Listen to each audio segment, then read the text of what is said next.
Welcome to Friends with Fertility, the podcast where we dive deep into the world of fertility, reproductive health, and all the emotional journeys that are in between. I'm your host, Elizabeth King, a fertility expert dedicated to providing you with the knowledge, support, and inspiration you need on your path to parenthood. Whether you're just starting out, exploring your options, or looking for solidarity and advice, we are here for you. Let's embark on this journey together and turn uncertainty into empowerment and make friends with fertility. Let's get started.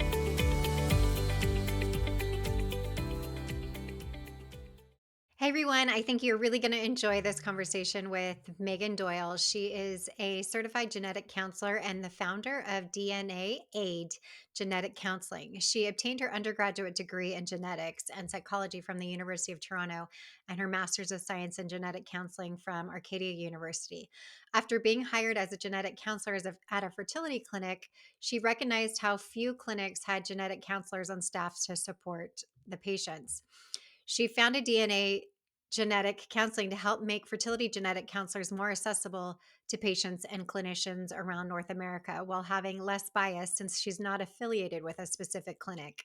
We had an amazing conversation today that has, I think, a lot of insight for people that may have multiple losses or having trouble getting pregnant. She has experience in preimplantation genetic testing, mosaicism, donor conception, the genetic causes behind infertility, and IVF failure. She is passionate about helping fertility patients and providing them with evidence-based information. So after speaking with her, again, I think that reaching out to her and or learning more about the genetic counselors that are provided to you at your fertility clinic will be really helpful. So I hope you enjoy this episode. Hey everyone, welcome back. I am really looking forward to our conversation today with Meaghan Doyle. Welcome, Meaghan. Thank you so much for having me. She is a certified genetic counselor and the founder of DNAide Genetic Counseling. So I have so many questions around this in lots of different aspects. But first, tell me how you got into this. So, it could be a really long story, but essentially, I was working at a fertility clinic and was pretty happy there, but saw that patients were coming to us for second opinions, third opinions, fourth opinions, as sometimes happens in the fertility space. But I was the first genetic counselor that they ever talked to, and I would say things that seemed really straightforward to me, fairly basic, and I kept hearing, like, I wish I heard this sooner. Like, this was so helpful. And it kept breaking my heart that the average fertility patient didn't have access to a genetic counselor and that most clinics didn't have a genetic counselor on staff to help their patients. And so I eventually left my role in the fertility clinic to found DNAide because I knew I'd be able to help more people if I wasn't specifically associated with one clinic and was more independent and could help people more broadly. So really wanted to be able to expand my access and reach more patients. Good for you. And so, for people who are not aware of what a genetic counselor is, tell them what that is and why, and what stage in their journey would they be connected with a genetic counselor, so to speak. Yeah. So a genetic counselor is a healthcare professional that has a master's degree in medical genetics. So genetics as it relates to your health. But we're also trained with counseling skills because all things genetics can sometimes bring up challenging emotions. And so we're kind of trained in different ways to help you manage those things. And there are different specialties you can work in as a genetic counselor: cancer, prenatal, pediatrics. But fertility is fairly niche and growing, but there aren't a lot of us that specialize in that. There's so many different places in your fertility journey that you could connect with a genetic counselor. It might be right at the time that you're finding out you're having trouble conceiving and you want to know why that is. And there may be genetic tests that your doctor offers you to help understand why. And a genetic counselor can help you explain what those tests are, what they mean, the results of them, and what they mean for you. But often it's further along in that. So it could be doing IVF and doing genetic testing on the embryos and learning more about what those results mean, if you're comfortable using the embryos.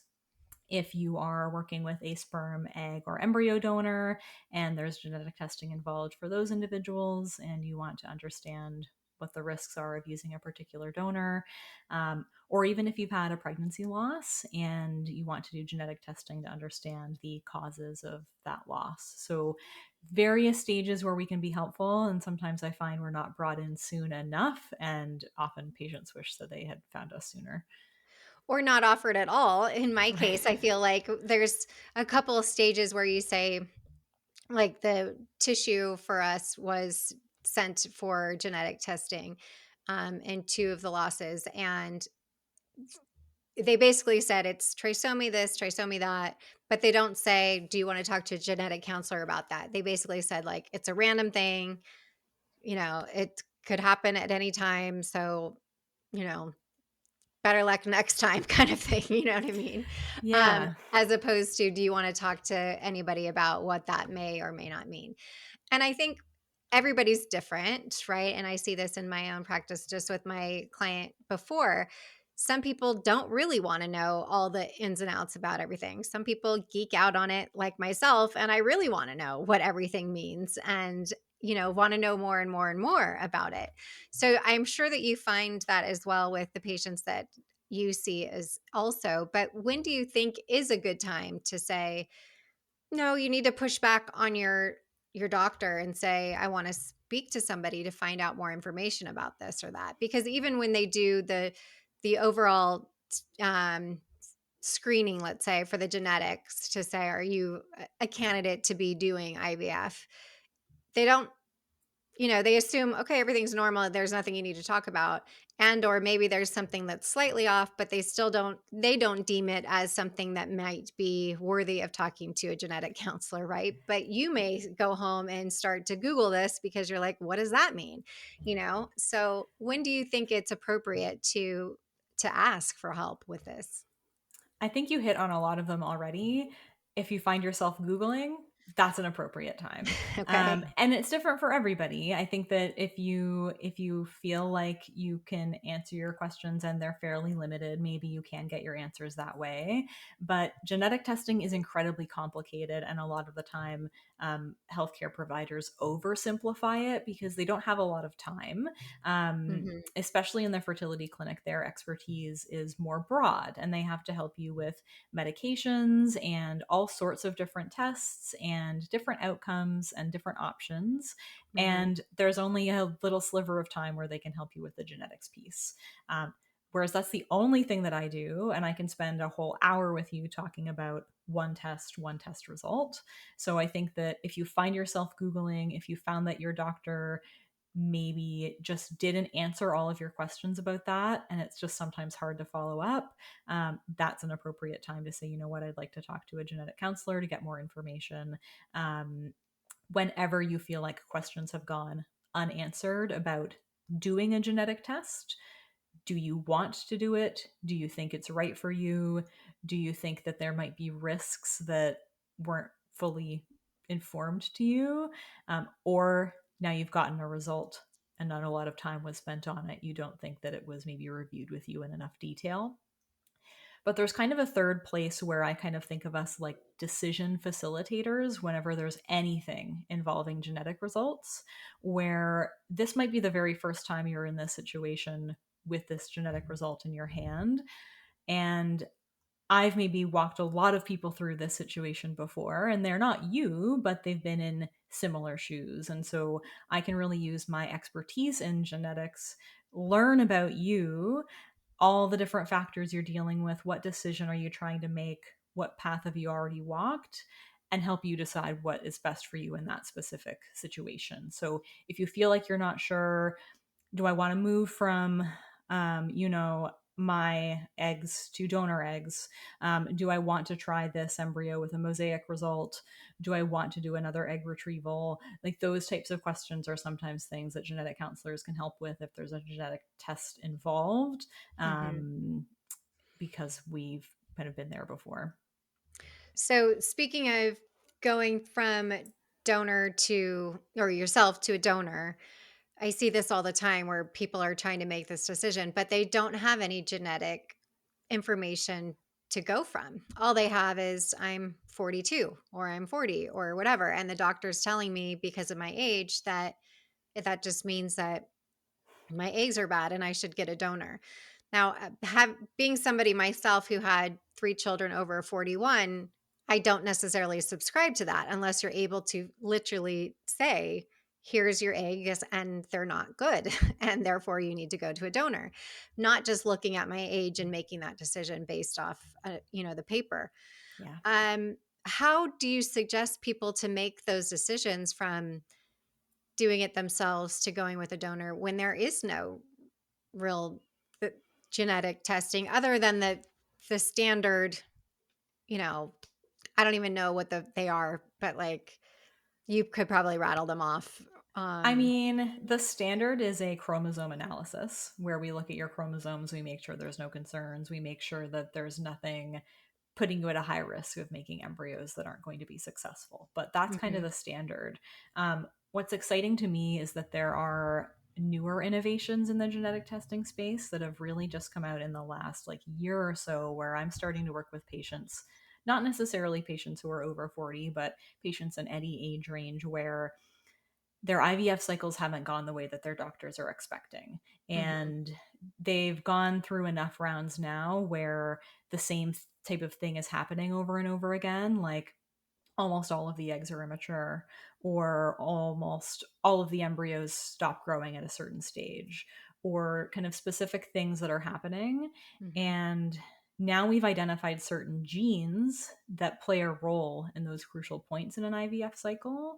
And we can do testing of those genes to say, is this something genetic that's inherent in you that is going to keep happening over and over and over again?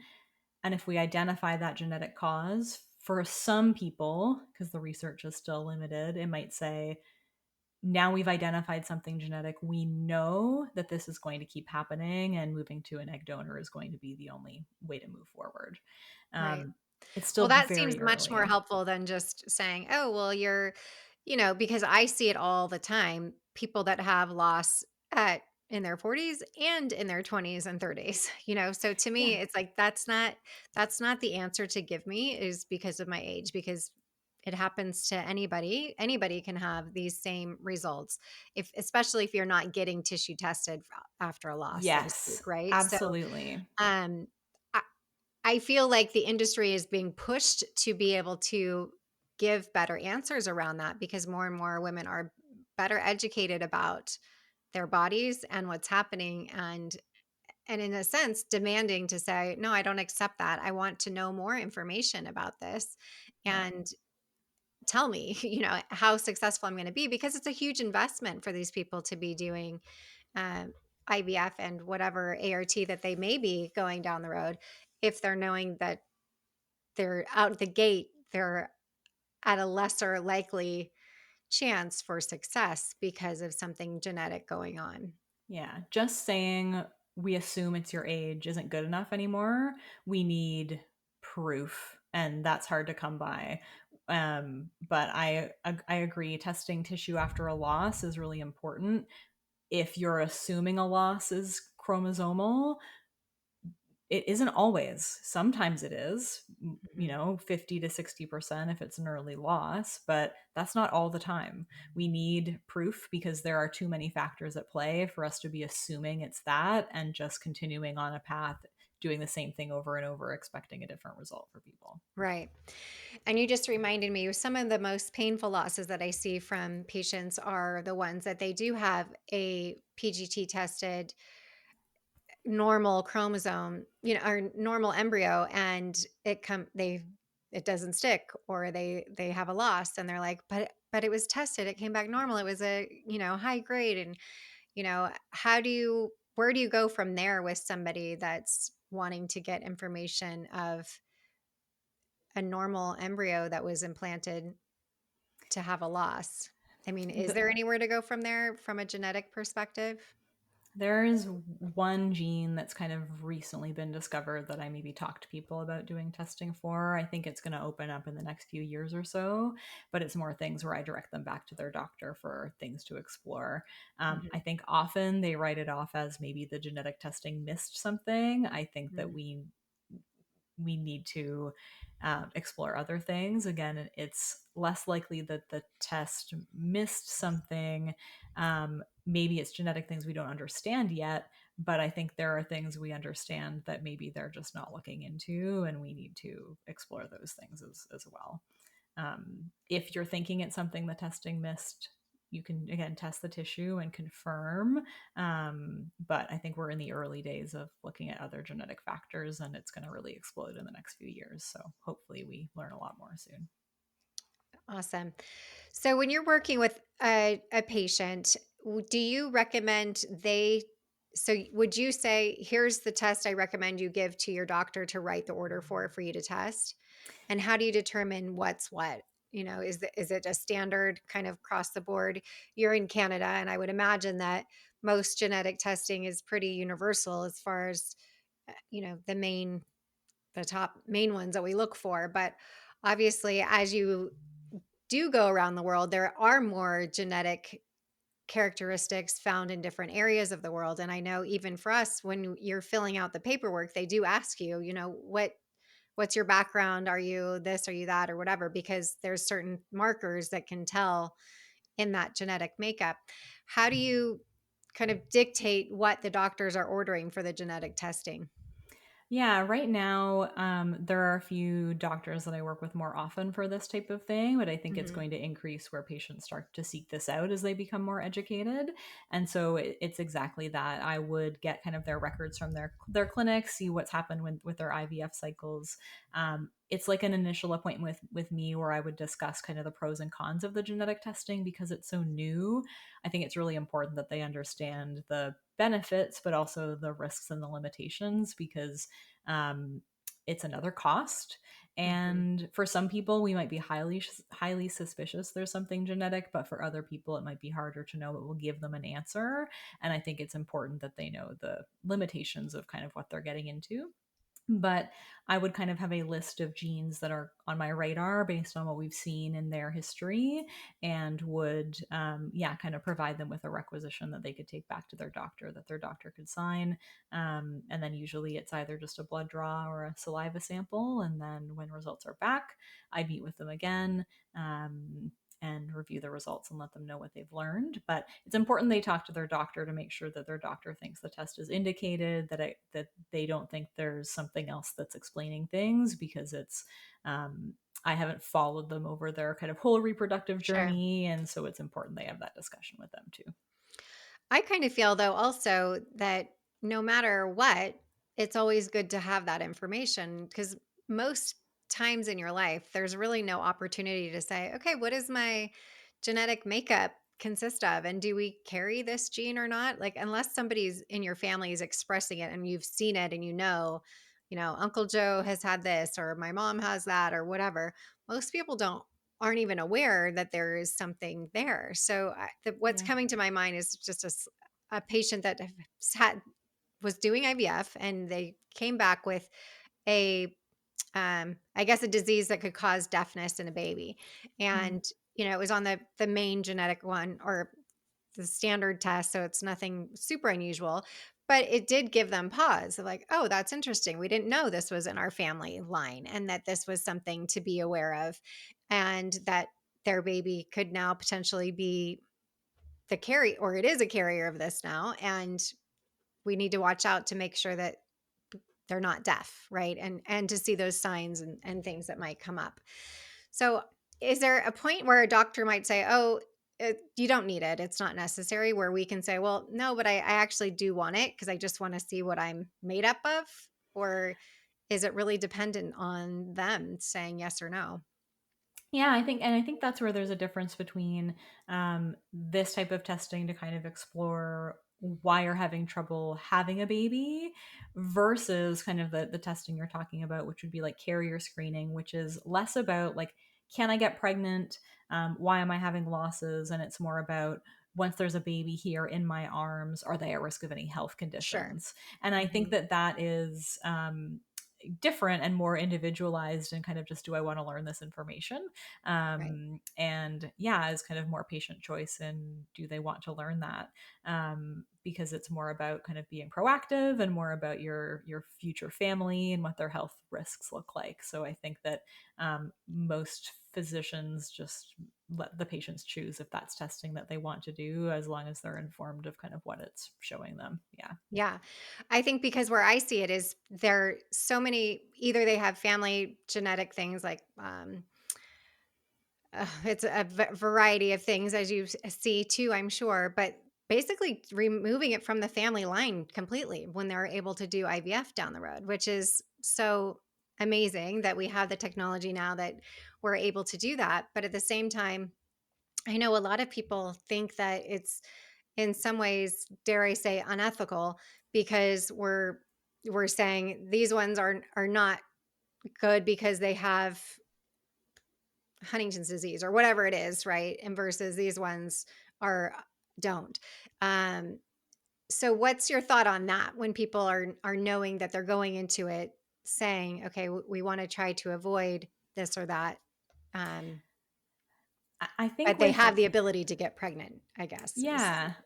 I think with this type of testing where we're kind of screening embryos for the genetic conditions, this is where it's really important that it's the patient's decision what they're doing, whether they do the testing or not, and what they do with the embryos once they have the results.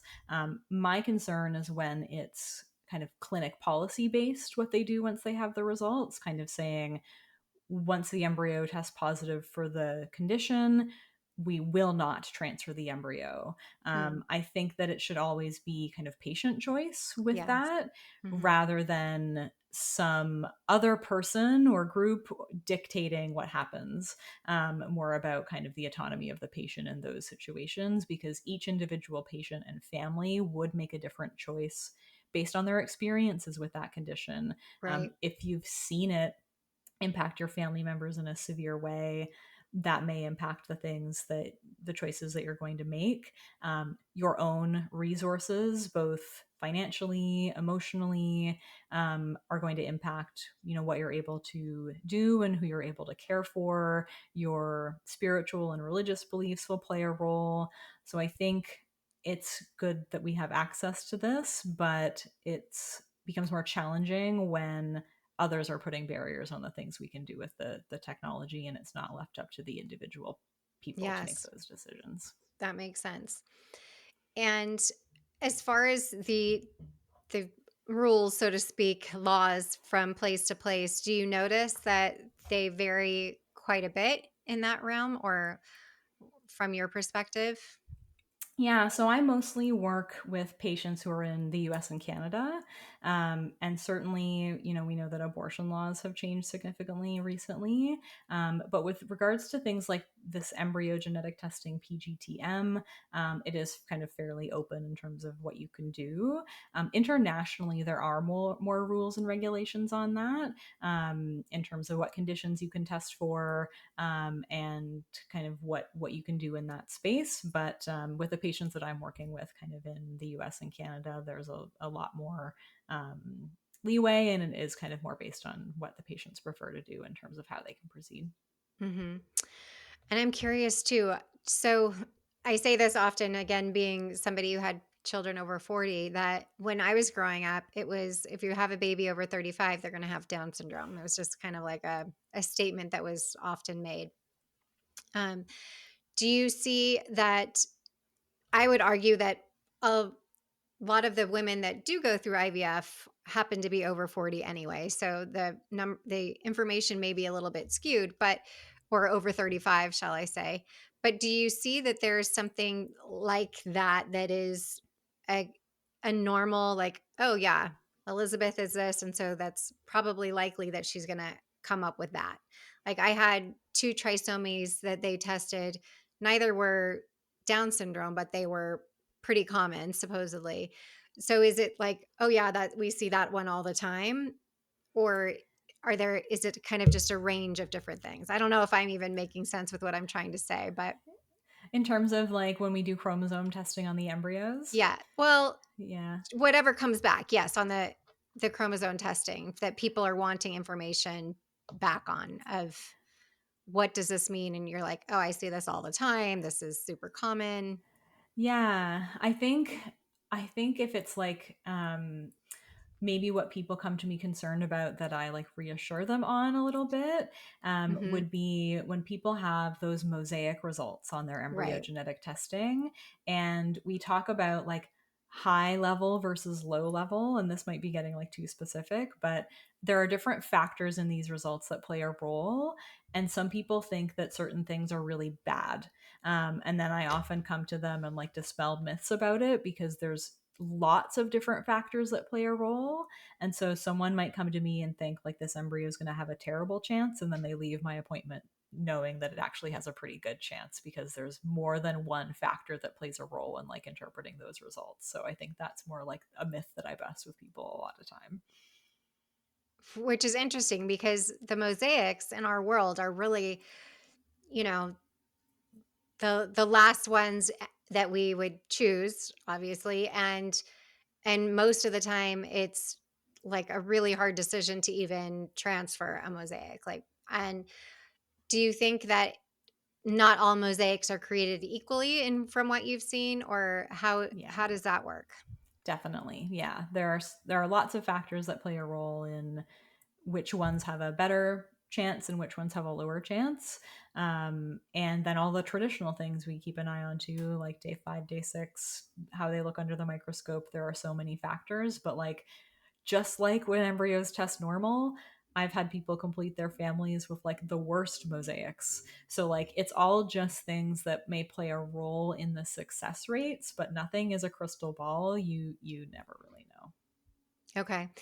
And then also to that point about the mosaics is there may be things that come up later. So do you help the family understand, the baby might be as a baby fine, but later down the lines this might be coming up, or their arms and legs might be a little bit different or things like that, or is it stuff that you wouldn't really know until you're able to actually test in a Yeah. different way, So like the most of the karyotyping or time, something?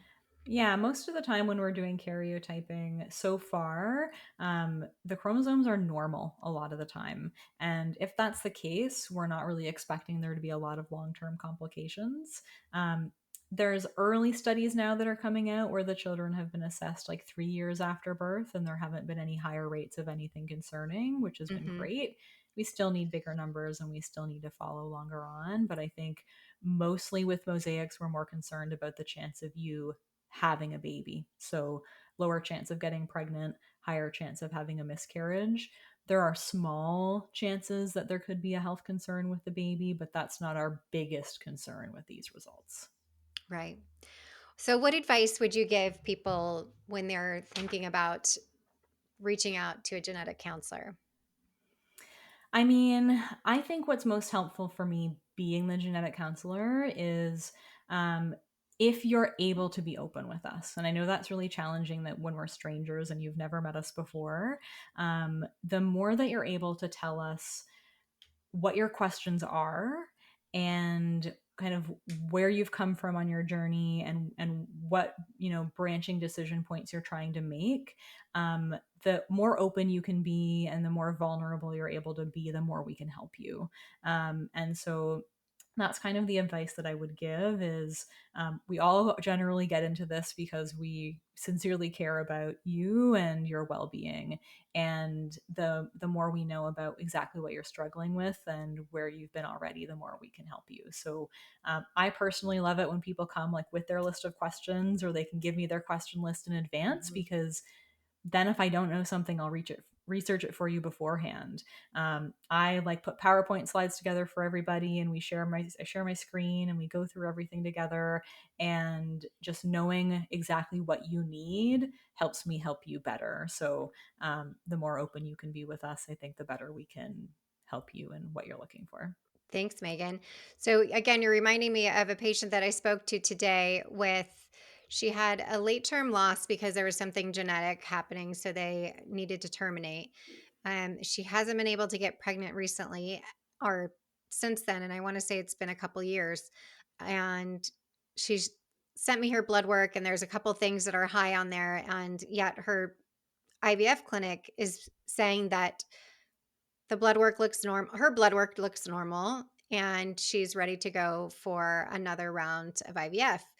And she's, of course, nervous about that because she's gone through 3 rounds of IVF that have not been successful. So, like you said, are we doing the same thing with the same result? And for my advice, I prefer to get the big picture of all the answers, right? So, would a genetic counselor also be able to look at her blood work and the baby's um, that they terminated to see what happened there and kind of determine, yes, this could be an indication as to why the embryo would not have been normal or gone down that road, or like where's the cutoff of a genetic counselor to be able to like dig in and figure out the mystery, so to speak, to what might be happening.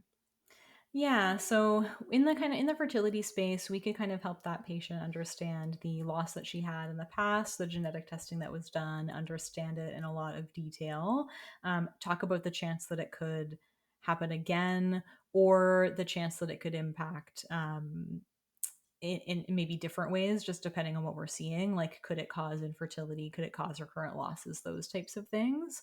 And for me specifically, and for certain genetic counselors who really specialize in fertility, it's more like the embryology side of things for me. So when eggs were retrieved, what kind of did they like, what did they look like? Did embryos fertilize? Did eggs fertilize? Did the embryos grow? Like that type of thing. Mhm. Less about the specific things in her blood work maybe, Okay. and that type of thing. But I think people in genetic counseling, if they're like working privately, often offer like a 15-minute discovery call for free, so we could kind of get a general sense of, what's going on, and just see, do we think we can help you based on what you're struggling with, or is Mm. somebody else similar in this space maybe going to be able to help you a little bit better. Yeah. We also work with family histories a lot. So asking about lots of different family members and seeing if there's any red flags there that might indicate any genetic testing would be Right. helpful. So that can be a piece of the puzzle as well. Right. Well, I'm going to send her your way after we finish this recording. So, where can people find you to work with you? Yeah, you can find me at DNAide.com, DNAIDE. Such a great Um, name, by the way. Thank you. And there's a list of states in the US that I can serve, and I serve everywhere in Canada as well. And on Instagram, same thing, DNAide GC for genetic counselor. Amazing. Well, thank you for your time and your information today. I know it's going to help so many people get their questions answered and feel more confident to reach out to a genetic counselor to get some more answers. So, Thank thank you you. again. Absolutely. Thank you for joining us on this episode of Friends with Fertility. We hope that you found the stories, insights, and tips as inspiring and informative as we did. Remember, you are not alone on this journey. Your friends with fertility are here for you. If you've enjoyed today's episode, please subscribe, rate, and leave a review on your favorite podcast platform. And don't forget to follow us on social media for updates and more fertility resources.